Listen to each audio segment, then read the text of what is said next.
In today's video, I'm going to show you on how you can make your medal clip stretch stretch resolution.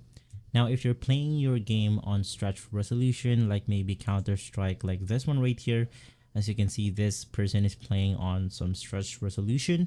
If we try to record natively using our medal right here, it will then have black bars.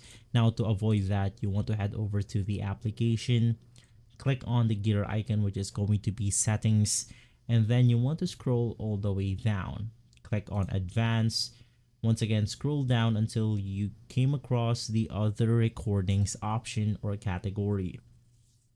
In here, we have the video aspect ratio. Choose the aspect ratio of your clips.